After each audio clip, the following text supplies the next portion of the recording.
Good morning and welcome to Morning Movie News, where I have some really nice news for you. Warm and fuzzy news, which is going to make you feel good all weekend long. What am I talking about?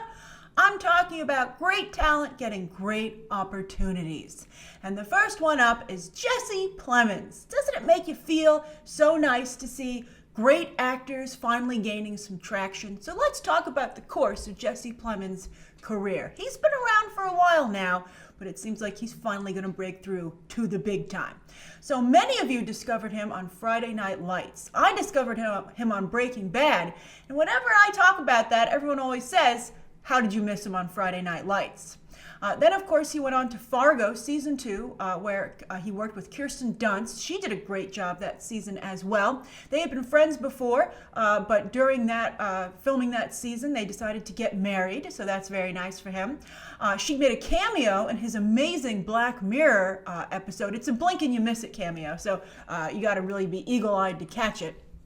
But that was an amazing episode of the most recent season of Black Mirror, the USS Callister episode. I highly recommend you check it out if you have not.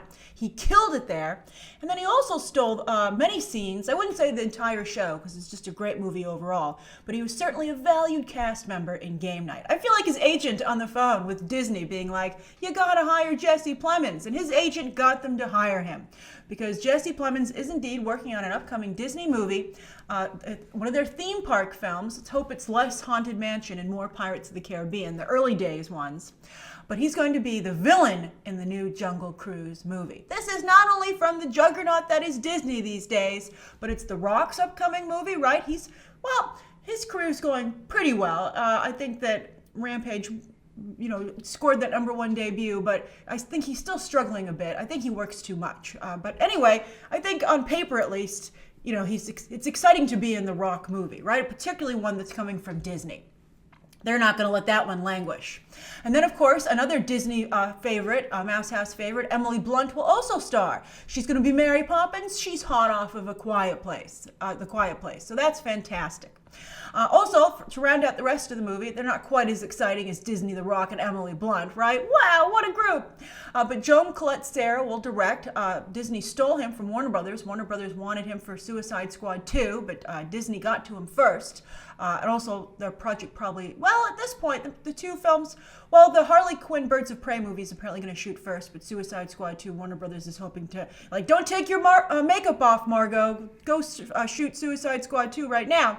But that's going to be, of course, Gavin O'Connor from The Accountant. But Joan Collette Sarah, he's most famous for doing a whole bunch of Liam Neeson movies. They're all pretty good, actually, the ones he's directed. But my favorite of the group has been Nonstop. That one, Liam Neeson on a plane. They did that very well, I thought.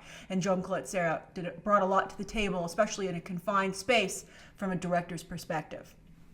He also directed The Commuter, and he did that on a lesser scale there. But anyway, also comedian Jack Whitehall, who I'm not particularly familiar with, but I'm sure some of you are, will also join the cast as Emily Blunt's brother. And then Edgar Ramirez is also joining. It's funny, I heard someone tell me once that Edgar Ramirez and Pedro Pascal compete for all the same roles in Hollywood. So now I always think about that when one of them lands a gig. So the setup, apparently, we got a little information on that, is that a brother and sister, Blunt and again Whitehall, hire a boat captain, The Rock, to find a magical healing tree in the jungle. And not only do they have to contend with wild animals, but also a competing German expedition. And that's going to probably be Plemons. He's going to steal that movie, if not, at the very least, multiple scenes. But he's going to be great. I would love to see him channel a little Christoph Waltz from the latest Tarzan movie in there. I think he can do it. And I just think Plemons is a German chewing scenery in a villain capacity. That's a win right there. That's like Peter in Deadpool 2 great. All right. So speaking of casting, another great bit of casting that's just, this is a project that's been taking shape, and it finally got itself a studio/financier, and that's Paramount. Paramount is closing a deal to finance this film and distribute it. And Paramount, they're turning things around, as we've recently discussed. So good for that. with A Quiet Place, incidentally enough. But anyway, this is the Elton John story, and Taron Egerton will star as Elton John. It's going to cover the beginning. This is going to be one of those, I don't like these biographies that cover just like one crucial weekend in the life of a famous figure, or, a year, because, and that provides tremendous insight into who they were as a person. I like seeing the whole thing, let's just learn about Elton John, and that's what they're going to do here. Maybe not the whole thing, but a significant portion of it. From his beginning, when he just got started, to his rise to fame, to his famous longtime collaboration with songwriter Bernie Taupin. I actually recently watched Elton John promoting Sherlock Gnomes on James Corden show, and he talked about the fact that he still works with Bernie Taupin and their process, and it's very interesting. It's very unique, and I think it would be interesting to see explored in a film. And this is going to be produced by Elton John and his husband David Furnish, and hopefully it'll touch on their very touching long-term relationship as well. One of the reasons that Elton John is retiring from touring is to spend more time with his family, which I think is very nice. They have 2 sons. Now, Taron Egerton is not only a great match visually with Elton John, he looks like him, but he's an amazing singer. I don't know if you saw Illumination Entertainment's animated movie Sing. If you didn't, you should. It's fabulous. A lot of great musical performances there, and one by Taron Egerton, who's Johnny the Gorilla, and he does a fantastic job. Very good singer. Does he sing maybe an Elton John song? I don't recall, but he's very, very good. Now, this is a family affair, and by family, I mean a Hollywood family, or in this case, a UK film business family. So Matthew Vaughn will be producing through his Marv Films. And you might recall, of course, that Matthew Vaughn really made Taron Egerton a star through the Kingsman franchise, which he directs and also produces. And another film that Matthew Vaughn produced was Eddie the Eagle. Great movie. Not at all really factually correct from a biography perspective, but it's a very good movie, so I highly recommend it. I love it. Still listen to the soundtrack sometimes. It's a really great inspirational movie. I can't say story because it's not, well, he did win he did do those things at the Olympics, but they changed a lot of elements in the story. But anyway, that of course also starred Taron Egerton, and it was directed by Dexter Fletcher, and that's the duo that will be doing this film. Dexter Fletcher and Taron Egerton will reteam after Eddie the Eagle. The magic they created there, not so much box office magic, hopefully it's been discovered on streaming, but they're going to do this Elton John movie.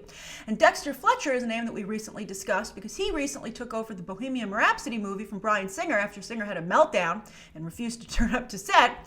And that's, of course, the Freddie Mercury bio. Very interesting. Similar talent to Elton John. Much more tragic situation, though. But Freddie Mercury and Elton John were, contemporaries, both very flamboyant performers, very highly respected, talented performers, and also both members of the LGBT community. So I wonder how Fox and Bohemian Rhapsody feel about this development. Maybe it helped to get this deal through, but I think it sounds like it's shaping up to be a fabulous picture. All right, so that's the second story of the day. Now, the third is that David Leitch has actually landed another directing gig pre the release of Deadpool 2. And one of you tweeted me about this yesterday. It was such a great tweet that I want to give credit to. It was KRG0911. And KRG0911 tweeted me this article about this story and said, Deadpool 2 is either very good or his agent is an evil genius. I loved that. It is amazing to see a director sign for not just one, but 2 additional films before it's revealed how their film will do at the box office. As we've said, Deadpool 2 is predicted to open smaller than the first film, and yet still, David Leitch is getting tremendous buzz off of this, and actual gigs. And speaking of buzz, the rumor is that Dwayne Johnson felt the buzz for Deadpool 2 was so good pre its release that it was his idea to aggressively pursue David Leitch for the Fast and Furious spinoff with Jason Statham that The Rock is doing. Speaking of The Rock, and land that quality director. Good for Dwayne. He wants to make sure he's in good hands, and he succeeded, right? And I think David Leitch is very well matched with that material. Even better than he is, I think, with Deadpool 2. Although I really like Deadpool 2. I think it looks very, very good. Maybe it'll be a pleasant surprise. Maybe Peter will push it to where it needs to be to open on par with the first one. Or the name of the game is how it does in the long run eventually. So hopefully Deadpool 2 will thrive. So what's this additional gig? So Fast and Furious, that spinoff will film first. It's ready to go basically, and then right after that, David Leitch will dive into this new movie called The Division, based on an apocalyptic video game by Ubisoft, by the way. And Assassin's Creed didn't work out so well, but you got to give Ubisoft credit for not quitting themselves. They're like, we're going to try it again. So this is a game, I'm curious, has anyone played it, The Division? It's another apocalyptic future, right, where a virus wipes out most of humanity. I think it comes out like on Black Friday or Christmas, and it's spread by paper or something like that. And there are only a couple of civilians left, and they formed a militia. They have to survive, et cetera, et cetera. So who's involved? Well, it's interesting because everyone who's involved in this picture is producing it. Everybody has some skin in the game. It's not just a paycheck gig. So Leitch has come on. David Leitch has come on to direct, but also produce. And they're all bringing their companies and their co-producers with them. When you're a talent, you have to have somebody run your production company for you because you have other stuff to do. If you're not a full-time producer, David Leitch needs somebody to mind the shop while he's directing movies. So all these people I'm about to announce have their own production shingles. That's their own producing companies, and a person who runs it for them, with them. So David Leitch is producing, Jake Gyllenhaal is starring and also producing, and Jessica Chastain is also starring and producing. I think it's interesting. Speaking of getting gigs before a movie comes out, I wonder if Jessica Chastain will work very hard to capitalize on her It casting for It Chapter 2 and see if she can get a couple of gigs before that movie comes out. That would be the savvy move for sure. So we'll see. That is a lot of cooks in the kitchen, as I said, so I'm not sure how it'll turn out, but here's hoping. All right, so those are the three stories of the day. Now I have a very interesting viewer question from Bay McCulloch. And Bay says, frequent BTT viewer and commentator. Hello, Bay. So Bay says, hey, Grace, I have a question for you. I have searched the interwebs, love it, for an answer and can't find one that is compelling enough. So here is my question. What do you think makes a show binge watchable? There are plenty of shows that are perfectly good and that I love, but I can't sit down and watch 3 to 6 episodes at a time. And then Bay says some very nice stuff about me and says, I'd love to hear your thoughts on this. Thank you, Bay. So I think that it's important to note there are a bunch of theories about this. Some people offered up some other research that's been done when Bay asked her question, which thank you. I always appreciate when some of you jump in and help out with some of the questions. And I sometimes am also like, oh, that's very interesting, and I check it out. But my thoughts on this, and where I want to point your attention, is that it's very important to realize that these shows are constructed as such. If you want to, not just from a point of interest, but if you're interested in being in the business, I think it's important to understand how these shows are made, and that it's not a happy accident, or and sometimes of course they're better. Some are better than others, but shows know where they live, they know how they have to perform, and they're designed that way, and I think that's very interesting. So there's a couple of different types when it comes to, we're going to take this from the perspective of an hour-long drama, right? So some shows are designed to have standalone episodes that you can watch from a week-to-week basis and still be totally cool, waiting that week, right? Because you might think this is just network versus streaming, but it's not the case because, for instance, HBO is able with Game of Thrones and to some degree Westworld, not as quite a popular show as Game of Thrones, but still, the audience is totally happy waiting a week. People are never like, oh, I wish I could binge Game of Thrones. Also, Breaking Bad, another good example. Weekly show. Better Call Saul, weekly show. You don't feel like I gotta watch the next episode right now. Like you're interested in it and you're definitely gonna tune in. They have you hooked because of the quality and the story, but you're not like frustrated that you can't watch the next episode that second. So that's a credit to those people. They're able to do that. So the way that you do that is that you have in your hour, you have storylines that wrap up within that hour, right? Or you have answers that are given. So people feel a sense of satisfaction at the end of the hour. They're like, oh, good. And of course, there are bigger questions the show has posed that I'll find out next week, but I'm good. I feel satisfied having watched that episode. Now, obviously, the inverse of that is not feeling satisfied and having to watch the next episode. And that's where shows designed for binge watching come in. They don't want you to feel satisfied after an hour because they need you to click on that next episode. So also one way to do that is not only is have one long story. You don't wrap up individual storylines. You don't give that sense of or like short storylines. When you have an ongoing show, in movies, there's an A and a B storyline usually, right?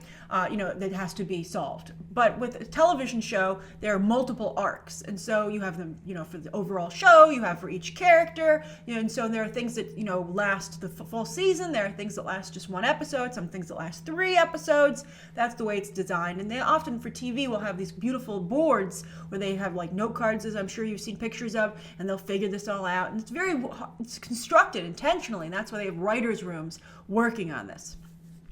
Movies are usually written by one person, or at least one person at a time, if they have to be rewritten.